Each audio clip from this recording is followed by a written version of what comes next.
भारताचे एक सार्वभौम समाजवादी धर्मनिरपेक्ष लोकशाही गणराज्य घडवण्याचा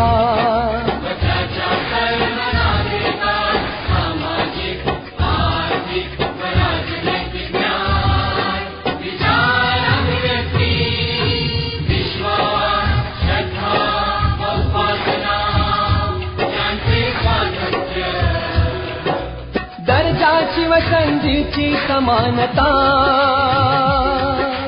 निश्चितपणे प्राप्त करून देण्याचा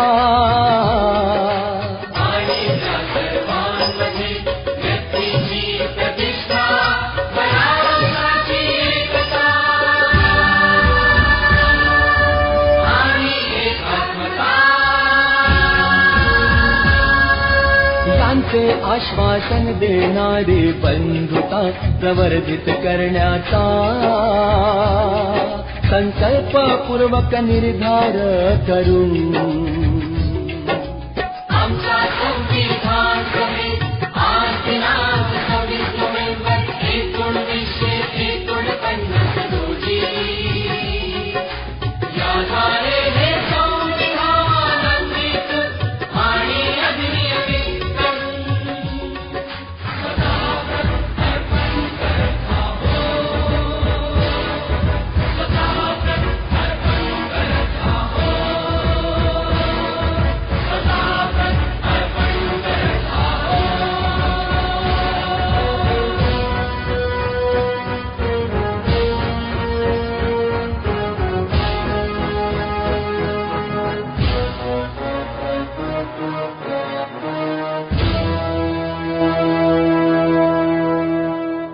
श्रोते हो नमस्कार. तुम्ही घेतात मानदेशी तरंगवाहिनी 90.4 मेगाहर्ट्झवरून. आणि श्रोते हो आता वेळ झाली ती म्हणजे आपल्याच्या फोन इन कार्यक्रमाची. आणि श्रोते हो आताच आपण संविधान गीत ऐकलं खास आपल्या मानदेशी श्रोत्यांसाठी. तर श्रोते हो आज संविधान दिन आहे आणि हा संविधान दिन आपण आज साजरा करत आहोत आपल्या मानदेशी तरंगवाहिनीच्या माध्यमातून. तर श्रोते हो श्रोत्यांपर्यंत आज आपण पोहोचवणार आहोत की संविधान म्हणजे काय किंवा संविधान कशा पद्धतीने आपण स्वीकारलं, कशा पद्धतीने संविधान तयार झालं याविषयीची माहिती आपण आपल्या श्रोत्यांपर्यंत पोहोचवणार आहे आपल्याच्या या फोन इनच्या कार्यक्रमामध्ये. तर श्रोते हो आपल्याच्या या फोन इनच्या कार्यक्रमामध्ये आज आपण संवाद साधणार आहोत MD चंदनशिवे सर यांच्याशी. खरं तर MD चंदनशिवे सर यांचा खूप असा अभ्यास आहे संविधानाच्या संदर्भात आणि कायद्यांच्या संदर्भामध्ये. तर आज आपण त्यांच्याशी फोन इनच्या माध्यमातून संवाद साधणार आहोत आणि जाणून घेणार आहोत की कशा पद्धतीने हे संविधान आहे आणि संविधान कशा पद्धतीने स्वीकारलं गेलं याविषयी. तर साधूया संपर्क MD चंदनशिवे सर यांच्याशी अनुपसोबत. तर साधूया संपर्क MD चंदनशिवे सर यांच्याशी.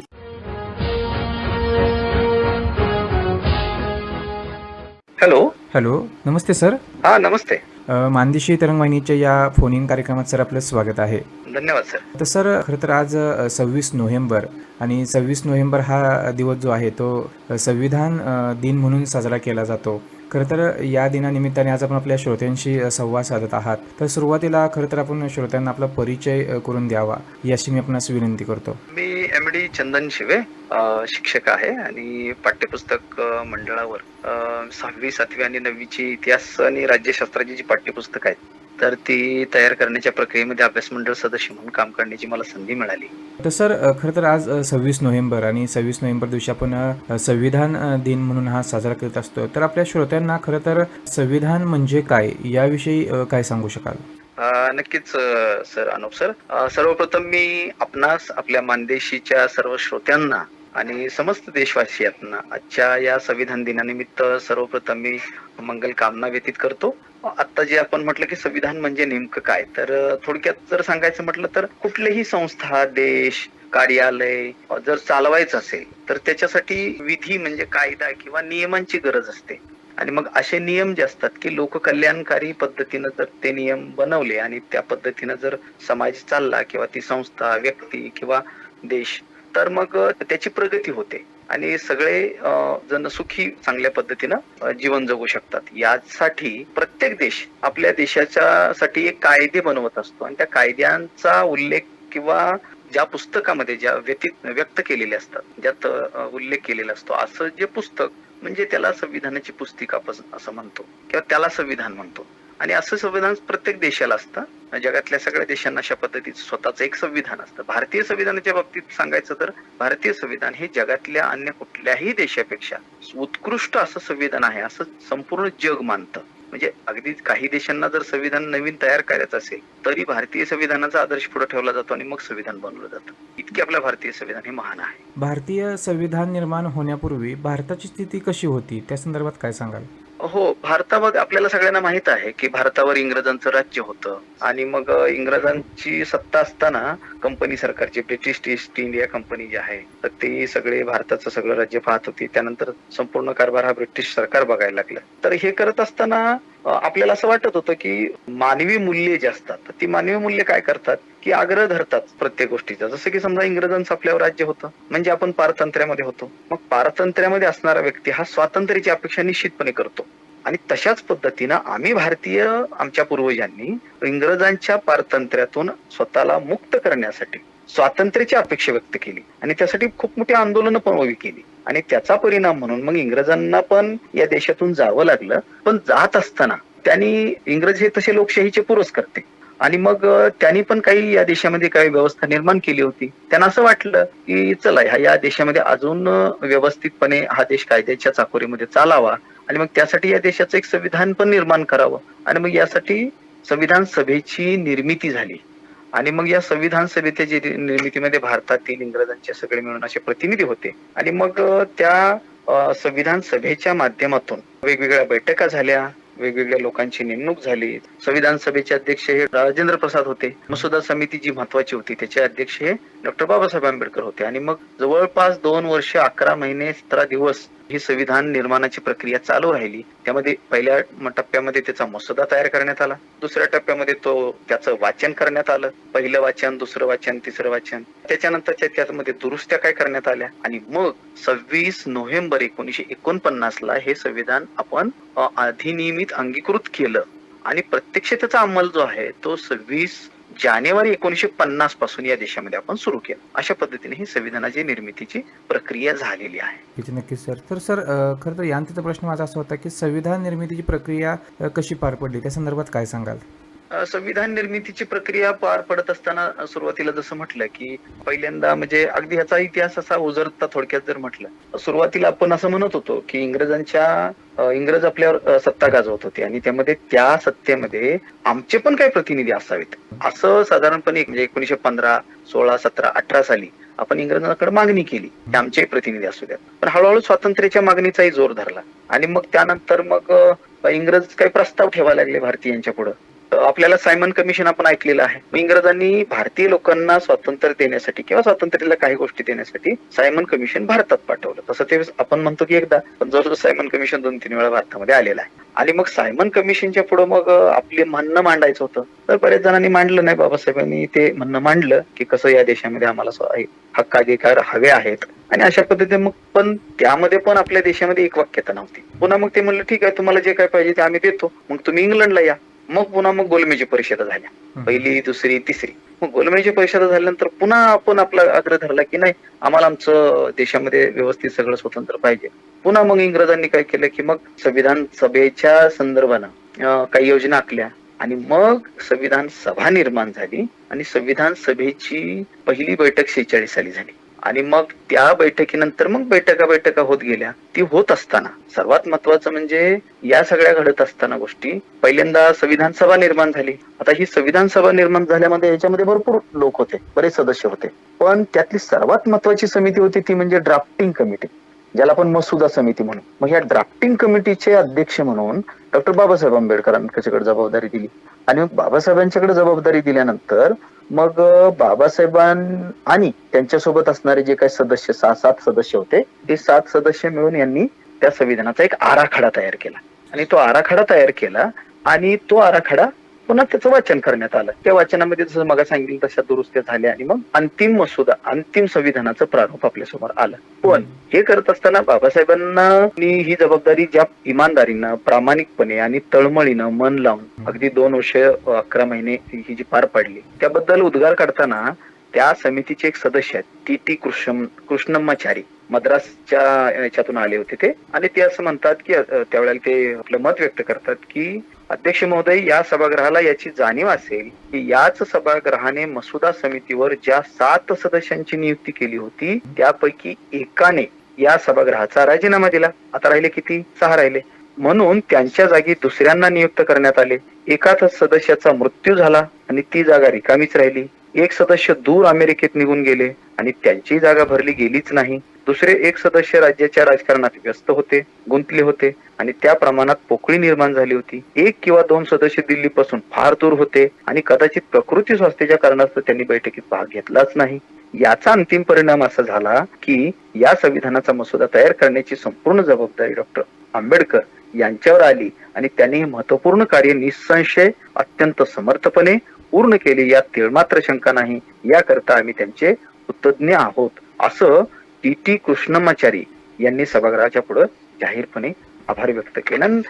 मग हे संविधान म्हणजे स्वीकारलं गेलं आपण देशात. फक्त यामध्ये एक गोष्ट मी थोडीशी जोडू इच्छितो की हे संविधान ज्या वेळेला देशाला सुपूर्द केलं त्यावेळेला बाबासाहेबांनी काही मुद्दे मांडले. त्यामध्ये त्या मुद्द्यात त्यांनी असं सांगितलं की हे संविधान लागू झाल्यानंतर आपल्या भोवती तर सुरुवातीला जाती पंथ या रूपानं जुने शत्रू आहेतच, त्यात आता परस्पर विरोधी व विसंवादी राजकीय ध्येय असलेले अनेक राजकीय पक्षांची भर पडणार आहे. आता हे जे भाषण बाबासाहेबांचं आहे ते 26 नोव्हेंबर 1949 आहे. तर त्यामध्ये ते असं म्हणतात की भारतीय जनता आपल्या पंथापेक्षा देशाला अधिक महत्व देईल का देशापेक्षा आपला पंथच श्रेष्ठ समजेल, मलाही काही सांगता येणार नाही. पण ही गोष्ट मात्र निश्चित आहे की देशातल्या पक्षांनी देशहितापेक्षा आपल्या पंथाला प्राधान्य दिलं. बाबासाहेब म्हणतात की देशहितापेक्षा जर आपल्या पंथाला विचारधारेला जर प्राधान्य दिलं तर देश पुन्हा एकदा संकटात सापडल्या वाचून राहणार नाही आणि मग आपलं सर्वस्व कायमच नष्ट होईल. आणि म्हणून बाबासाहेब आपल्याला असं सांगतात की या आपत्तीपासून आपण दृढनिश्चयपूर्वक आपल्या देशाचं रक्षण केलं पाहिजे. आणि ह्याच भाषणामध्ये ते दुसरा मुद्दा असं म्हणतात की या संविधानाची मूल्य जी आहेत त्यात स्वातंत्र्य, समता, बंधुता ही खरी मूल्य आहेत. ती एकमेकापासून वेगळी करता येणार नाही, ती एकमेकाशी निगडीत आहेत. स्वातंत्र्य, समता, बंधुता ही सगळी निगडीत आहेत. आणखी एक मुद्दा महत्वाचा त्यांनी मांडला याच भाषणामध्ये. ते असं म्हणतात, आयरिश देशभक्त डॅनियल अकोलन तर हा जो आहे याचा संदर्भ देऊन बाबासाहेब असं म्हणतात की या देशाच्या राजकारणात भक्ती आणि विभूती पूजा, व्यक्तिपूजा जितकी आढळते तितकी कुठल्याही देशाच्या राजकारणात आढळणार नाही. म्हणजे एक वेळ देश बाजूला ठेवेन परंतु व्यक्तीला माणसं मानतील अशी जी स्थिती आहे त्याबद्दलचे उद्गार आहेत. आणि मग पुढे बाबासाहेब असं म्हणतात की धर्मातील भक्ती मार्ग हा अध्यात्माच्या किंवा आत्म्याच्या मुक्तीचा मार्ग असू शकेल, पण राजकारणात मात्र भक्ती किंवा विभूती पूजा हा अधोगतीचा व अंती हुकुमशाहीचा मार्ग आहे, यामध्ये निश्चित संशय नाही. म्हणजे त्यांना असं म्हणायचं होतं की तुम्ही देशहिताला प्राधान्य देत असताना व्यक्ती किंवा पक्ष किंवा जे कोण असतील त्यांची विभूती तुम्ही मान्य करू नका, तर पहिलं प्राधान्य हे देशाला आहे. तर अशा पद्धतीने त्यांनी इशारे दिले होते, असं एकंदरीत हे संविधानाचं सार सांगता येईल. नक्कीच सर. म्हणून तर सर डॉक्टर बाबासाहेब आंबेडकरांना संविधानाचे शिल्पकार म्हणून म्हटलं जातं. हो. तर सर खरं तर हे संविधान आपण स्वीकारलं तर ते कोणत्या अपेक्षा होत्या की हे संविधान अपेक्षित होतं? खूप आणि सर्वात महत्वाचा तुम्ही सर प्रश्न विचारला की हे संविधान लागू झाल्यानंतर या देशामध्ये काय होणं अपेक्षित आहे. हे जर आपण बघितलं तर त्यामध्ये आपल्याला हे माहिती आहे की संविधानाचा जो प्रस्ताविका जी आहे त्याला सरनामा आपण म्हणतो, तर त्यामध्ये ह्या संविधानाचं सगळं सार दडलेलं आहे. म्हणजे हे जे संविधान आहे हे यामध्ये उद्देशिका जी आहे याच्यामध्ये सगळं दडलेलं आहे. तुम्ही जो प्रश्न विचारला काय अपेक्षा होती, तर अपेक्षा काय होती की आम्ही भारताचे लोक भारताला कसं घडवू, तर भारताचं एक सार्वभौम समाजवादी धर्मनिरपेक्ष लोकशाही गणराज्य घडवण्याचा व त्याच्या सगळ्या नागरिकांना म्हणजे कुठला जात धर्म पंथ या आधारे कुठलाच भेदभाव न करता सर्व नागरिकांना सामाजिक आर्थिक राजनैतिक न्याय म्हणजे न्यायाची गोष्ट केली आहे. विचार अभिव्यक्ती विश्वास श्रद्धा आणि उपासना यांचं स्वातंत्र्य, दर्जाची संधीची समानता निश्चितपणे प्राप्त करून देण्याचा आणि त्या सर्वांमध्ये व्यक्तीची प्रतिष्ठा व राष्ट्राची एकता आणि अखंडता यांचं आश्वासन देणारी बंधुता प्रवर्धित करण्याचा संकल्पपूर्वक निर्धार करून मग ही संविधान आम्ही अंगीकृत आणि अधिनियमित करून स्वतःप्रत अर्पण करत आहोत अशी ती अपेक्षा आहे. म्हणजे अपेक्षा काय आहे की या देशातल्या सर्व नागरिकांनी एकमेकासोबत या मूल्यांना धरून वागलं पाहिजे. म्हणजे स्वातंत्र्याच्या, समता, बंधुता, न्याय, लोकशाही ही जी तत्व आहेत याला धरून वागलं पाहिजे. हम्म. आणि जर असं वागलं तर सगळेजण सुखी राहतील आणि आपला देश प्रगतीकडे वाटचाल करेल. हम्म. अशा पद्धतीची ही अपेक्षा होती. आता ही अपेक्षा जी आहे, ही अपेक्षाच्या बाबतीत आणखी एक मुद्दा मी जोडू इच्छितो. हम्म. ही अपेक्षा काही वेगळी नव्हती. हम्म. आपले जे महापुरुष आहेत, जसं की समजा छत्रपती शिवाजी महाराज आहे, हम्म. एखाद्यावर अन्याय, छत्रपती शिवाजी महाराजांनी स्वातंत्र्याचा अपेक्षा व्यक्त केली, हम्म. तेच स्वातंत्र्याचं मूल्य संविधानामध्ये आहे. हम्म. समजा एखाद्यावर अन्याय होतोय तर छत्रपती शिवाजी महाराजांनी त्यांना न्याय देण्याचा प्रयत्न केला, तर त्या न्यायाचंही तत्व संविधानामध्ये आहे. नक्कीच. म्हणजे अशा पद्धतीनं स्वातंत्र्य, समता, बंधुता, न्याय, लोकशाही, धर्मनिरपेक्षता या तत्वांची अपेक्षा या संविधानाच्या माध्यमातून केलेली आहे. तर सर यानंतर असा प्रश्न होता की संविधानाने नागरिकांना कोणकोणते अधिकार दिलेले आहेत आणि कोणती कर्तव्य दिलेली आहेत, त्या संदर्भात सांगाल? हा महत्वाचा मुद्दा की नागरिक, या देशामधला जो नागरिक आहे त्याला अधिकार तर दिलेच पाहिजेत, ते दिले. हं.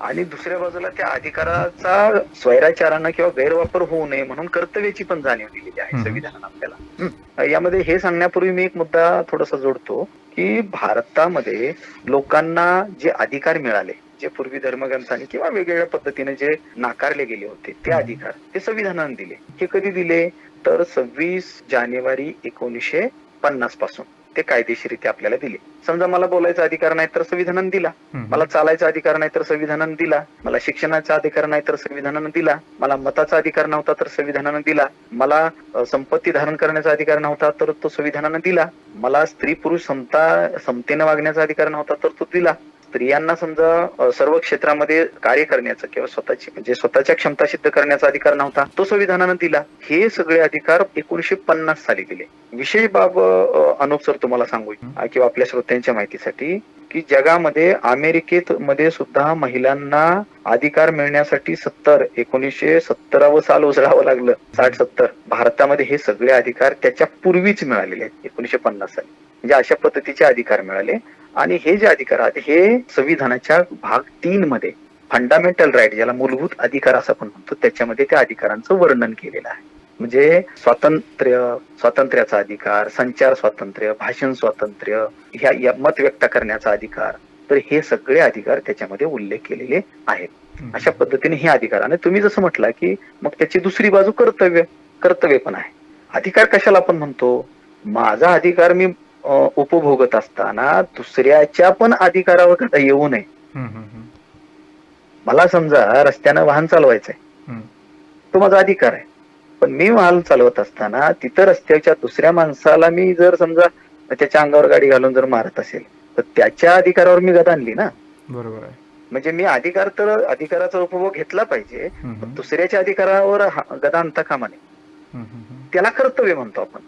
म्हणजे मी गाडी चालवणं माझा अधिकार, पण दुसऱ्याच्याही जीविताला धोका होऊ नये याला कर्तव्य म्हणाय. अशा पद्धतीने अधिकार आणि कर्तव्य अशा पद्धतीनं नाण्याच्या 2 बाजू ह्या संविधानामध्ये दिली. नक्कीच. आणि त्यामुळे आपला देश व्यवस्थितपणे चाललेला दिसतो. नक्कीच सर. तर खूप छान सर आज आपण आपल्या श्रोत्यांशी संवाद साधत आहात. तर सर जाता आपल्या श्रोत्यांना एक शेवटचा प्रश्न आपल्यापर्यंत पोहोचवतो.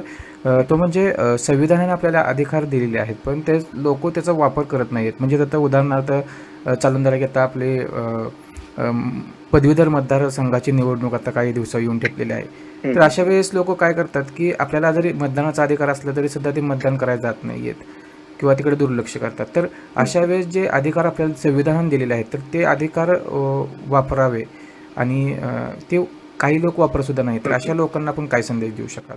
नक्कीच सर. खूप महत्वाचा मुद्दा तुम्ही विचारला की लोकशाहीचा तो खरं तर गाभाच आहे. संविधानाच्या एकंदरीत कार्यपद्धतीचा तो मूलभूत भाग आहे. महत्वाचं असं की संविधान का असं आपण करायचं, म्हणजे संविधानिक तुम्ही जसं म्हटलं त्या अधिकाराचा वापर का करायचा. तर संविधान जे आहे ते काय करतं, तर संविधान हे प्रशासनिक व्यवस्था या देशातली सुरळीतपणे लावतं. प्रत्येकाच्या नागरिकाच्या हक्काधिकाराचं तिथं त्याला बहाल करतं, लोकांना न्याय देतं, लोकांच्या प्रगतीचा विचार करतं. जसं की बघा, आता समजा आपल्याला नोकरी लागायची तर लोकसेवा आयोगाची निर्मिती संविधानामुळे आहे, न्यायालयाची निर्मिती संविधानामुळे आहे, शाळांची शिक्षण व्यवस्थेची निर्मिती संविधानामुळे आहे, महिलांना पुरुषा इतकाच पगार देण्याची तरतूद संविधानामुळे आहे. ह्या सगळ्या गोष्टी संविधानामुळे आहेत. आपले प्रश्न हे म्हणजे विधिवत स्वरूपात म्हणजे योग्य पद्धतीनं त्या संसदेमध्ये किंवा त्या कायदे तयार करणाऱ्या फोरम मध्ये मांडण्याचा अधिकार पण नागरिकाला आहे आपल्या प्रतिनिधीच्या माध्यमातून. मग असे प्रतिनिधी निवडण्याचा तुम्ही जो मुद्दा मांडला तो अधिकार हा नागरिकाला आहे. पण तो कसा बजावतो? आपल्या प्रतिनिधीच्या माध्यमातून. मग प्रतिनिधी कसा निवडतो? तर मत देऊन मग प्रतिनिधी निवडतो. मग तुम्ही जसं म्हटलं की आता समजा ही निवडणूक आली आणि मग त्याच्यामध्ये लोक निवडणुकीमध्ये आपलं स्वतःच मतच तिथं व्यक्त करत नसतील, तर मग तो त्या प्रतिनिधी जो आहे तर आपल्याला अपेक्षित असणारा प्रतिनिधी तिथे जाणार नाही. आणि मग आपल्याला अपेक्षित असणारे मुद्दे त्या सभागृहामध्ये तो मांडणारच नाहीत. मग यासाठी आपल्या मताच्या अमूल्य अशा अधिकाराचा आपण नैतिक पद्धतीनं वापर करायला हवा. आणि मग त्या जर अधिकाराचा वापर केला तर मग योग्य उमेदवार योग्य प्रतिनिधी त्या ठिकाणी निवडून जातील आणि आपले जनतेचे जे महत्वाचे प्रश्न आहेत ते त्या ठिकाणी मांडतील आणि मग ते मांडले तर आपण सगळेजण सुखी होऊ. या अर्थानं मला वाटतं की संविधानाचा हा जो लोकतांत्रिक गाभा आहे मताचा अधिकाराचा, तर त्या अनुषंगानं सगळ्या नागरिकांनी आपलं वर्तन केलं, त्याबद्दल सजग राहिलं तर आपली प्रगती होणं शक्य आहे. कारण त्याचं असं की संविधान हा एक मौलिक अशा पद्धतीचा एक ग्रंथ आहे. या देशवासियांमध्ये जे अधिकार जे सगळ्या गोष्टी आपल्याला नाकारल्या होत्या, आपल्या सगळ्या ते सगळे अधिकार हे संविधानाने आपल्याला बहाल केलेले आहेत आणि ते जर मिळवायचे असतील कोणतेही अधिकार तर ते संविधानातूनच मिळतात. आपल्याला ते धर्मग्रंथातून मिळत नाहीत, कुठल्या म्हणजे कोणत्याही धर्मग्रंथात ते अधिकार आपल्याला मिळत नाहीत कारण त्याच्यामध्ये वेगळी मांडणी केलेली आहे. पण संविधानात मात्र ते मिळतं. जर समजा स्त्रीला एखाद्या धर्मग्रंथामध्ये गौण मानलं असेल, मी कुठल्या ग्रंथाचं धर्माचं नाव घेत नाही, पण जर मांडलं असेल तर संविधान मात्र तसं म्हणत नाही आणि स्त्रीला वाटत असेल की मला समान पुरुषासमान वागणूक मिळाली पाहिजे तर संविधानात ती तरतूद आहे. अशा पद्धतीनं जे म्हणून आपल्या प्रगतीचं आहे अगदी व्यक्ती स्वातंत्र्यापासून या राष्ट्राच्या विकासापर्यंत सगळं त्या संविधानात आहे. तो आपल्यासाठीचा एक अमूल्य असा ग्रंथ आहे. त्याला खरं राष्ट्रीय ग्रंथ असं लोक सगळे म्हणतात आणि तो तसा आहेही आणि जगही त्या संविधानाला आदर्श असं संविधान मानतं आणि त्या अर्थानं आपण त्याकडे पाहिलं पाहिजे. आम्हाला जे काय मिळतंय ते संविधानामुळे मिळत आहे आज आणि त्या अर्थानं त्या नजरेकडे बघितलं पाहिजे आणि आपण त्या हक्कानी कर्तव्याची अंमलबजावणी करायला हवी. म्हणून संविधानाचा अंमलबजावणीचा आग्रह आपल्या प्रतिनिधीच्या माध्यमात करण्यासाठी आपण आपली भूमिका निभावली पाहिजे असं मला वाटतं. तर खूप छान सर आज आपण आपल्या श्रोत्यांशी संवाद साधला आणि संविधान दिन आहे 26 नोव्हेंबर संविधान दिन म्हणून आपण साजरा करतो. या दिनानिमित्ताने आपल्या श्रोत्यांशी आज आपण संवाद साधला. चांगल्या पद्धतीने आपल्या श्रोत्यांपर्यंत संविधान म्हणजे काय किंवा संविधानाने आपल्याला जे अधिकार दिलेले आहेत, जी उद्दिष्ट काय आहे आपल्या संविधानाची ती तुम्ही आपल्या श्रोत्यांपर्यंत पोहोचवली. त्याबद्दल मी मानदेशी तरंग वाहिनीच्या वतीने सर आपणास धन्यवाद देतो. नक्कीच धन्यवाद सर. मानदेशींना पण ही संधी मला दिल्याबद्दल मी आपलं हे करतो आणि संविधान दिनानिमित्त पुन्हा एकदा देशवासियांना मंगल कामना व्यक्त करतो आणि थांबतो. धन्यवाद सर. धन्यवाद सर. तर श्रोते हो, आताच आपण फोन इनच्या माध्यमातून संवाद साधत होतो MD चंदन शिवे सर यांच्याशी आणि खूप चांगल्या पद्धतीने त्यांनी आपल्याला या संविधानासंदर्भात माहिती आपल्यापर्यंत पोहोचवली. कारण श्रोते आज संविधान दिन आहे, त्यानिमित्ताने ही फोन इन कार्यक्रम आपण आपल्या श्रोत्यांपर्यंत हा पोहोचविला. तर ऐकूयात संविधान गीत खास आपल्या मानदेशी श्रोत्यांसाठी 90.4 मेगाहर्ट्झवरून RJ अनुपसोबत. आणि श्रोते हे कार्यक्रम तुम्हाला कसे वाटतात ते सुद्धा मला कळवा. त्यासाठी माझा मोबाईल नंबर आहे 99 21 91 72 20 या मोबाईल नंबरवरती. श्रोते माझा नंबर पुन्हा एकदा पोहोचवतो 99 21 91 72 20 या मोबाईल नंबरवरती नक्कीच तुमच्या प्रतिक्रिया पोहोचवत राहा आणि ऐकत राहा मानदेशी रेडिओ, फक्त तुमचा आणि तुमचाच रेडिओ. तर ऐकूया हे एक संविधान गीत खास आपल्या मानदेशी श्रोत्यांसाठी 90.4 मेगाहर्ट्झवरून.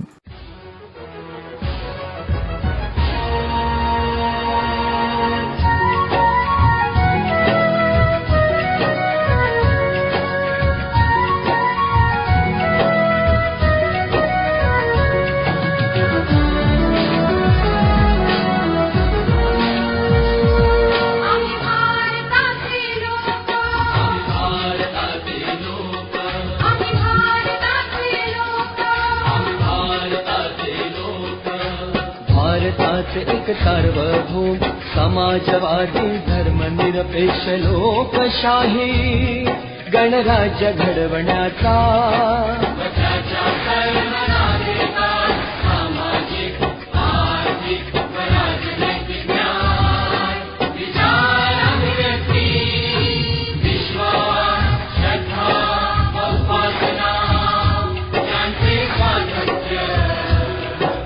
दर्जाची व संधीची समानता निश्चितपणे प्राप्त करून देण्याचा आणि त्या सर्वांमध्ये व्यक्तीची प्रतिष्ठा बळावण्याची एकता आणि एकात्मता यांचे आश्वासन देणारी बंधुता प्रवर्धित करण्याचा संकल्पपूर्वक निर्धार करून